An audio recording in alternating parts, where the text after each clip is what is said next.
Voilà, vous êtes dans l'émission Astar avec moi Betty Masengo. Astar Santé, hein? Donc il y a une différence entre Astar, une émission de chronique musicale. Là, je reçois les artistes musiciens, les comédiens. Là, je parle plus de la musique congolaise et du théâtre congolais, bien sûr. Mais Astar Santé, là, nous parlons rien que de la santé. Comme je vous dis que la santé n'a pas de prix, hein, donc la santé est primordiale.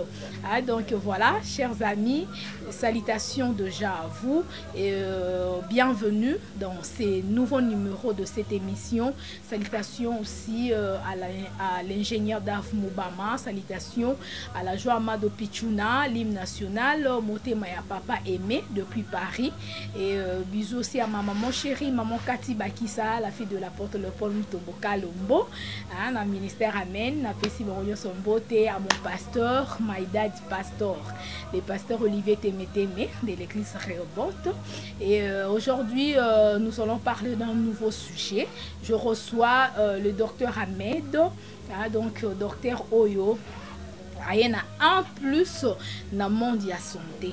Hein, donc, docteur Oyo, vraiment, traduit praticien Oyo, il est vraiment dans qui si Oyo est traité comme il se doit, comme il faut. Et zo zongi sa ki mobali na yo naturel. Et zo sunga pe biso ba maman tozala nanzoto moko ya bien, papa les razo sepela na yo azo zala vraiment content, hein, donc ezo zongi sa biso naturel, si je peux le dire ainsi. Aujourd'hui nous allons parler plus de la maladie ya mikuwa. Donc ba maladie ya mikuwa ndenge bandeko na biso ba bela ba maladie mingi ya ba rhumatisme, surtout tozana pendant la période, donc pendant saison sèche oyo bisika oyo ba miku esalaka bato pasi ozo mituna na mwana SS ndenge nini nazo kokate pendant le rapport sexuel miku pasi papa miku pasi mama nzoto ezo tele masusu te. Alors docteur Ahmed a mieux placé pour expliquer biso nyonso wana e yaka ndenge nini et puis muto aza ko se retrouver que miku ezo tungisa e akoki kolanda traitement ndenge nini. Voilà. Et vraiment vos apaisements, ma question de bien belé te retourne à docteur Ahmed. Voilà, docteur tout a déjà na plateau na biso. Bonjour. Oui, bonjour maman Betty. Bonne santé. Nangolo Nzambe Zambazo Batela. Voilà, to CP sous cause na on émission à l'élo parce que émission na biso to yambaka yo, to lobelaka plus makambo tali santé na ndengo traitaka bandeko na biso. Alors un mot d'abord na bandeko basolo na biso, je pense na émission il y a la fois passée au to lobela qui moi makambo ebele batupe ba se retrouver qui na émission. On a merci beaucoup à vous. Surtout bandeko bobengi docteur bolanda ba traitement na bino, vraiment je vous assure vous allez jamais déçu. Tout le la maladie amikuwa docteur Ahmed. Expliquez d'abord biso. Maladie amikuwa netinga na ebiga ke maladie amikuwa ezala bata SS na bato babela ba rhumatisme. Na ebiti e utaka na ndenge ni. E utaka wapi et puis bandaka na ndenge ni.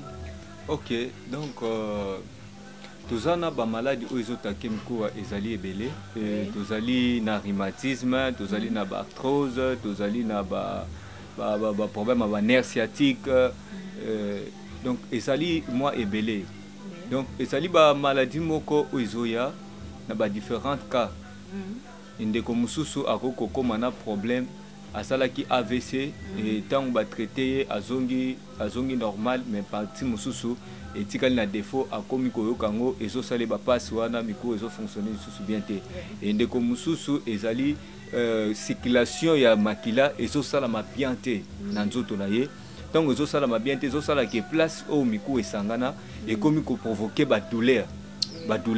Et ndeko mususu oza na problème de arthrose lorsque ba capturer wana et ezali susu bien te et baby et si l'union et sali ke ndeko komi ko vimba surtout ba place au miku esangana komi ko vimba ba genou ezo vimba ba coup de place nyonso miku esangana ezo vimba ezo provoquer ce que douleur na niveau ya mikuwa. Azoka douleur wana ezo sala ke ndeko a comme la difficulté ya ko tombola loko a comme la difficulté ya ko marcher. Pourquoi? Parce que ba douleur wana ezo sala makasi et mutu mususu komona ba douleur wana miko ezo provoquer na chaleur na se ya makolo lokola za na moto moko eza na eza na se ya makolo wana zoka moto makasi. Et donc eza ba maladie moko oyo ezo sala bandeko na biso mingi bandeko baza na mwa ba âge avancé et de ba komata ba 50 mata et lelo et komi beaucoup plus na bandeko mususu aza na ba âge amike ba komi kobela ba problème ba rhumatisme ba problème ya ba arthrose. Pourquoi? Parce que eza souvent ba biloko tozo consommer ezo sala ke ezo kobebisela biso nzoto ezobebisela biso nzoto ezoprovoke ba maladie wana. Mwana ndeko mususu aza na problème ya nerf sciatique esali ke azoyoka na niveau ya hanche azoyoka ngo douleur impossible azoyoka likolo mobimba kilo douleur azokosala ta mouvement moko te azosala ta mouvement moko te. Bandeko wana oyo aza na problème ya rhumatisme donc ba douleur oyo akobanda kosentir azosentir ba douleur na niveau ya place nyonso miku esangana azoyoka ngo ba douleur moko ya makasi ba douleur surtout na tangu malili ezosala makasi ndeko aza na difficulté ya kosala ta mouvement moko soit ya kobima libanda akoluka vanda place moko oyo eza mwa chaleur pour que douleur wana eba ko calmer azozwa kaka bakisi mais changement ezate yango docteur Ahmed aye lelo pona ko yebisa yo ndeko za na ka oyo donc solution yé pona kana yo pour que ozwa solution problème wana o dérange ko panda banebele e bakotika yo ndeko mususu o azana problème ya ba nerf sciatique ndenge na lobi akobanda ko sentir ba douleur wana na hanche ezozwa eti likolo ezo bloquer moye a tambola vraiment malamu ezate wana tango moni déjà ba symptôme wana yeba ke eza nerf sciatique nde ezosala yo ba douleur bongo parce que ça na ba douleur différent ou ezosala esalaka eza na douleur mususu ekoko zona niveau ya mikuwa ya colonne vertébrale ozo sentir douleur moko impossible lelo bato mingi bakanisa ba douleur mususu wana o eza hémorroïde te eza rhumatisme et ezo esala yo na ba partie wana o ezosala ke difficulté et ya ndeko azana arthrose akobanda komona makolo ba place oyo esangani ezovimba wana douleur ezosala ba niveau wana eza ba différents types ya ba maladie oyo etakaka pour que ba mikuwa ebanda kosala passe. Voilà, merci beaucoup Dr Ahmed pour l'explication. Je crois que bandeko bo se retrouver yo ozoka déjà ba symptômes oyo hein ozoka déjà ba signe oyo nanzoto na yo. Donc n'hésitez pas directement benga numéro oyo plus 243 89 97 78 138 plus 243 89 97 78 138. C'est le numéro personnel et privé de notre invité Dr Ahmed. Nena lobaka anytime azaka free, donc azaka disponible ato benge na tongo na butu na poko benge na WhatsApp na peine normal. Dr Ahmed akosolo na akoyebisa ndenge nini okolanda traitement na yo. Po ezana bato ebele Dr Ahmed oyo surtout bande kolomso ba papa tangu azako se retrouver na bokono na mikuwa pendant fête na mama o se pese ndene po mikuwa iswaka yo kaka yo belaka o rhumatisme o belaka nerf sciatique na maladie ba arthrose hein? Donc maladie ya mikuwa wana donc oko se pesa mama ndenge nini alors soigner yango bakisi ezali Dr Ahmed wana kisi nini opesa moto modèle wana wabela ba ndeko wana nazana bakisi moi ebele oyo na pesa oyo ezali kisi oyo akobanda ko melango na ti donc juste pour que ekende kofungola passage ya makila d'abord na kati ya ti azomela ezokende kopanza ba makila wana parce que tant makila ekomi koleka difficile wana makila ezoko moment kilo ezosala ke ezoleka difficilement ba place au mikuwa et sangane et que kopanza makila esali ke ba 20 place wana makila circulation comme koleka normal toko pesa kisi ya massage ya massage o akobanda kosala massage disons d'être kiné quoi donc massage wana ezosala ke ndeko wana ba produit wana ntango ezokota na madusu ya peau ezokende kokota ti kuna kotraite ba douleur oyo eza na niveau ya mikuwa kotraite biloko esali ke bloqué makila elekaka bien te epandi place wana ndeko akomi kosala ba mouvement na ye normal na bakisi ya komela oyo ezosunga kokende partout ezala ndeko asala AVC na ebisaka bandeko beaucoup plus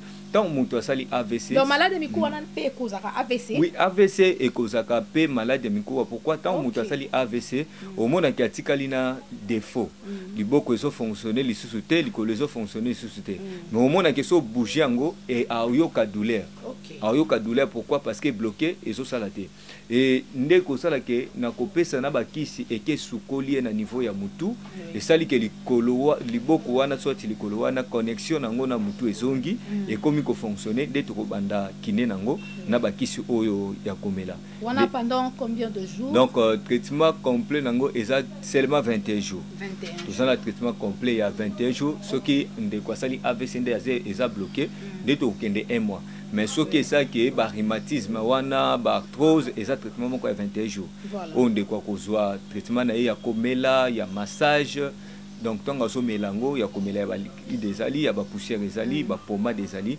ou ko kinde traitement moko complet pour kende ko tant ko sala traitement wana après traitement wana muto azonga normal azonga ko fonctionner normal so kaza muto ya physique azongi ba physique na ye ko sala nyonso na ye normal. Voilà, en tout cas, merci docteur Ahmed. Bandeko Bozolanda biso papa maman. En tout cas, Bozolanda émission très bien. Obela maladie ya mikuwa. Ozo vix, ozo massé. Pour la mona rango e docteur. O mona mutu abela ane mikuwa, mais a ozo vix. Mususu ozo pomade soki ya batu wana na bola taka ba kombo. Azo massé na mikuwa. Je sais pas. Est-ce que on est à traitement? Donc au moni ça la carrière donc avant que ça il faut koyeba d'être na niveau et ba code awa on qui jamais ko appliquer VIX qui jamais ko appliquer VIX to pomade donc pomade oyo ko appliquer wana il faut ça na ba norme oyo ko ki ko troubler les sous parce que les lots ba produit mingi o bande ko baso consommer ezo kende ko causer bango ba maladie msuna nzoto donc il y a meli pour ébi qui c'est maladie moko mais et que ça la qui ko kozele maladie mususu qui ko tumbo la maladie mususu et que ça la qui parce que lorsque ba miku eza bloqué ba makile zo le kabiente ozomona ke circulation ya makile sala maka ezotambo na nzoto ezozonga na mutema zo bimisa ezozonga me ozomona siko mutema ezo recevoir makile ezo bimisa makila makile ezozongela ezo bimisa makile ezozongela le lozomona bande ko ebele ba komana ba problème ya mutema vimbi akomana problème ya makolo koma ko vimba ye ezo vimba lokola ba mai eza na kati wana pourquoi mususu malade ya nzoko pourquoi ezali motema tango ezui déjà malade et comme ko sala ke comme ko vimbisa ba partie en nzoto ezo vimbisa makolo ezo vimba mutu wana azo vivre lisusu bien te or tango mutu akomi na kawana ezali lisusu ka oyo ko batela te parce que zo memayo vers la mort lelo ndeko beaucoup plus wakoma azo bela maladie moko azo mona vraiment maladie yango ezo luke bomaye mais azana ina mbongo ya obatela mbongo azobomba mbongo azobomba ne mbongo pour que azo traitement or azobosana ke lelo so akufi mbongo wana eza sous importance te eza sous pona yete et comme pona mutu mususu yango na ebisaka bandeko babokola ka maladie te tango ozozwa tan ko bokola maladie lobe bomayo mbongo wana ozosala lelo lobi batu musunde ba osepena ngo pourquoi parce que yo ozwi tant te ya kobongisa nzoto na yo or nzoto tango ebeli il faut ko luka traitement ou ça approprié ou kozwa et ko sala ke et traiter nzoto ezongi malamu. Voilà, en tout cas merci beaucoup ngala lo barango bien na bandeko obozolanda biso c'est bien bon kosomba mituka kosoma mapangu et ça bien ça mabete mais soko za na malade. La première de choses, il faut traiter maladie na yo wana. Yo na mbongo, mais ozo la kakotonga ba immeuble na Congo. Mais ozala na maladie na nzoto, ba yebi déjà que papa wana belaka. Mais ozana mbongo lingi ko se faire soigner te. Soko kufi ndeka docteur alobi, bande ko nde ba yo wele la mapango wana ba wele la mituka wana. Alors tozana besoin te mutwa kufa, to lingi biso tozana en bonne santé. Alors yo ozo bela maladie ya miku, ozo bela AVC. En tout cas, ba kisi et ça libino mo bomona. bakisi ezali traitement pendant 21 jours ozwi guérison na maladie na yo ozongi normal. Voilà, docteur Ahmed bandeko basolanda biso tozoke na sous émission. On le bien très bien que mutu oyo azoyoka ba colonne vertébrale nae ezo fonctionner bien te ezape l'une ya maladie oyo to ko benga maladie ya mikuwa.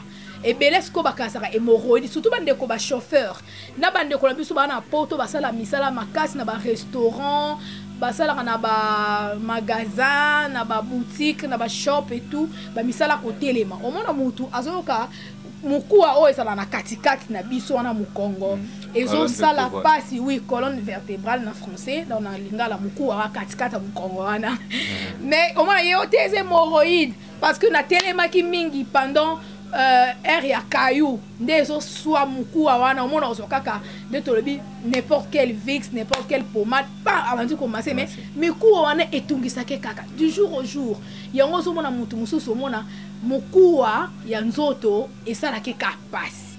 Docteur Ahmed okoko conseiller bandeko wana nini basala ndenge ni bazwa yo wapi afin que balanda traitement na bango bazonga na santé moko ya normal et puis ya bien.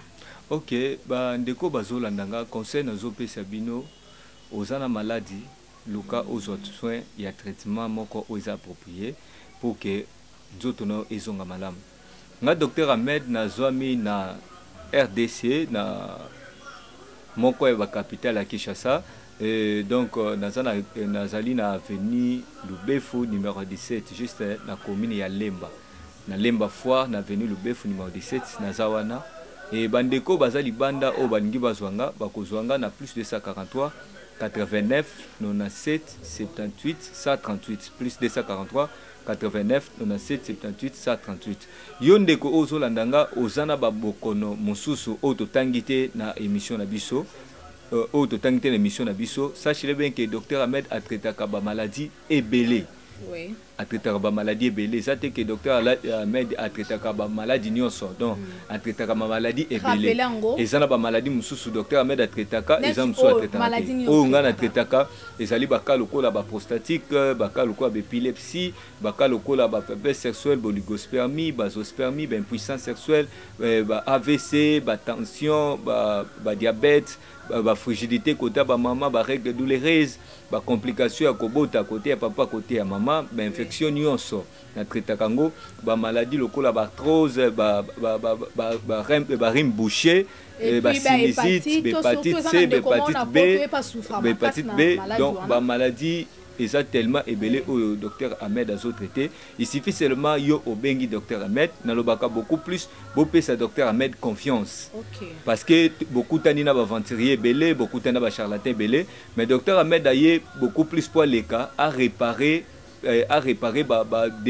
des photos ba makambo mabe o ba collègue ba leka ki basalaki docteur Ahmed azo leka wana parce que na musala nyonso ya sérieux bazali ya ba venturier pe bazali docteur Ahmed alobaka beaucoup plus ayebaka valeur a musala na yango soki na kutani na bandeko na lukaka opesa le meilleur ya o ya ngai pour que ndeko wana abeta lisolo pa ndeko mususu pour que na ya numéro na ngai plus 243 89 97 78 138 plus 243 89 97 78 138 même au coup de l'unité au tiki message na WhatsApp à tout le temps na kozali na ko répondre yo bakis nanga ezokende partout dans le monde partout na kwa nyonso yo zali soko sali commande na yo okozwa ba produit na yo et okozala jamais déçu. Voilà, merci beaucoup docteur Ahmed. Nous sommes arrivés à la fin. C'était là docteur Ahmed à Kinshasa Awa, s'entraîner na avenue Lubefu, na commune ya Lemba Foire. Derrière ça il y a royaume, il y a témoin de Jéhovah. Donc ceux qui ont wana ou bien kana numéro is affiché wana za numéro nae o komele na WhatsApp o benye na peine normal bo solo la.